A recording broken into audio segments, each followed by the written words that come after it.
Okay, our final fault and fix that we're going to discuss here, a common fault that we see is the valgus fault at the knee. So what this looks like is essentially the knees collapsing medially. We want to see the knees kind of tracking out over the feet in the same direction. So the femur kind of travels in the same direction as the foot. And so one of the errors here is just letting the knees collapse. It can also manifest itself in a medial collapse at the foot, where we see a little bit of a pronation or navicular drop. So again, the importance of looking at all these joints, looking at the feet while you squat is sometimes overlooked. But that's an important area to make sure that we are maintaining a strong foot position with the arch there, not letting that drop inwards. And the other idea would be that all of these joints impact each other, right? So even though we see a manifestation at the knee, a lot of times this can be either a foot or a hip issue, kind of above or below the error that we're seeing. So again, it's the importance of looking at the whole picture rather than just one joint at a time, but understanding how all of this works together, so that if we want to adjust the knee, sometimes the cue of knees out may work, kind of that mechanical cue. And sometimes an athlete or client, that's all they may need is say knees out, and they're able to adjust that. Other times we may actually have to address some of the musculature at the hip. Dr. Garrett, how might we address some of that with some cueing, or whether that be a mechanical, tactile, or emotional cue? Yeah, I think you alluded to this nicely. Whereas the knee and the elbow are similar in that they flex and extend. That's what they do. Whereas the ankle and the hip have more degrees of freedom or range of motion. And so oftentimes the error is at the more mobile joint, but it manifests negatively at the less mobile or the joint with less degrees of freedom. So in an effort to create some stability at the knee, I like to start at the hip because I think this translates well also to down to the floor. You can go either top down or bottom up. But either way, at the hip for me, I am a firm believer that we need to be mastering all three planes of motion. As we go down, we're flexing and extending the hips, but in an effort to create some tension, we would want to externally rotate at the knee. This will help us track and make sure our knee alignment is over the foot. But those are the two common ones that we would hear. But I would argue that a third one that's equally or more important even is the abduction of the hip. And so now this is helping our front to back in our sagittal plane. It's helping us in the frontal plane, moving side to side, as well as the transverse plane where there is some rotation. So oftentimes we'll hear the cue of spread the floor with your feet. But whenever I did that early on, I would notice myself externally rotating to do that because I'm still technically spreading the floor. I'm creating some tension in the hip.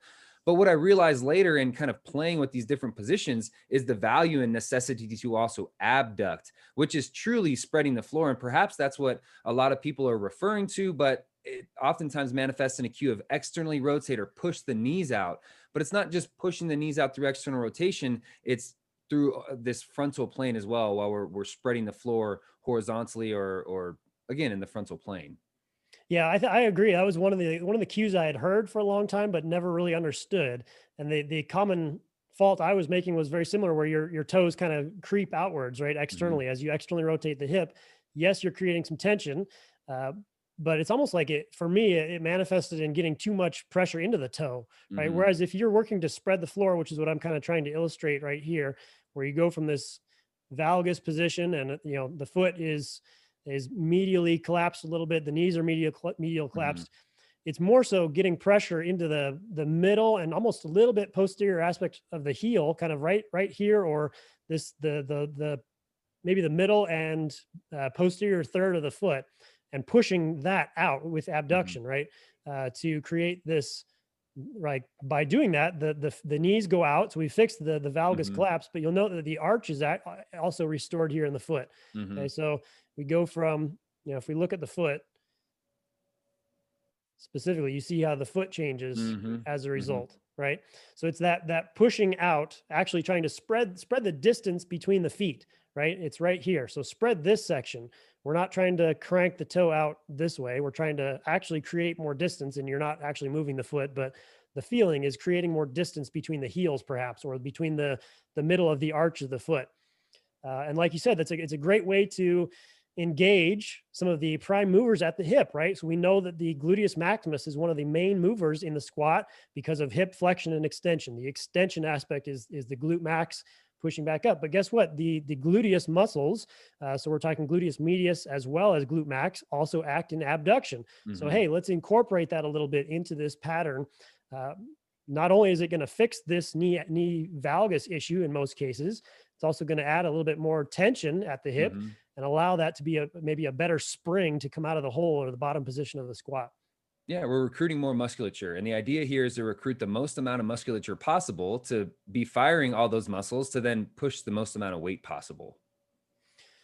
So going back to our idea of maybe a tactile cue or a kinesthetic type cue where we're actually creating some additional tension, one of the other really easy ways to address this, and sometimes you can use this as a little bit of a crutch, perhaps with a band or some kind of an external force. It can still be a beneficial tool, though, is to establish this idea that, hey, if you collapse your knees, the band's going to drop or lose tension. So I want to keep tension on that band the whole time. That can be an easy way for people to kind of make that connection of, oh, okay, that's where I need to be creating some tension in that frontal plane, not just a sagittal plane movement. So adding a little bit of band around the knees and having them squat in that position can also aid in that same outcome. And if I can jump in here too, another thing is a lot of this is competency. Most training programs do not include frontal plane movement. They just don't. And so a great way that you can integrate this and prime the musculature is in your warm-ups doing lateral step catches. So not just shuffling and kind of flopping and shuffling along, but being very intentional about leading with a particular foot. So let's say we're moving to our right, we're going to lead by pressing out with our right foot and abducting and then adducting at the trailing leg. And that's going to be a great way for us to start waking up that musculature and getting us in tune with that plane. And it's really, it'd be foolish of us to expect someone to be able to do something they've never done. So if we never train in the frontal plane, but want them to use frontal plane musculature, we're not going to be very successful in that. So it's critical that we prepare them and set them up for success. Again, goes back to the importance of the warm up. And one of the things that I've always been taught, and one of the things I enjoy doing, is use the warm up as a specific, obviously there's a general component of a warm up to get, blood flowing, muscles warm, etc. But there's a lot of specific work each individual client or athlete can do in that period. If you teach them, what are my common faults and errors? Where am I weak? What are the things I need to bring up? They can then focus on a lot of that stuff during the warm up and turn weaknesses into strengths, improve their movement, both in the weight room and hopefully in the field or life, whatever the case may be. So again, I think one of the keys of this video series is highlighting the importance of the warm up and not just throwing that time away as a kind of mindless activity, but really being specific and purposeful perhaps in that period of time, and knowing that you can use that for a lot of benefit to prime and prep movement and improve movement as well. And one last thing, because we are talking about that, and it's hard to build full context in these kind of more brief videos, but allow some exploration in the warm-ups as well. There's a lot of folks that will now allow for maybe less than quality movement, perhaps in different random positions and whatnot, where we would traditionally want someone to squat with their feet flat. Maybe in the warm-up, you let them raise their heels and kind of this again is an effort to build kinesthetic awareness by being aware of what's perhaps right and what's wrong. It's just building competency and building up maturity during the training age. So just I've actually seen that as a method of finding neutral spine is go into hyperextension, go into flexion, now find the middle, right? Finding that middle ground. So there's plenty of benefit to safely, like not under load or anything like that, but exploring different space and movements with the body. I think that's a great point. Yeah.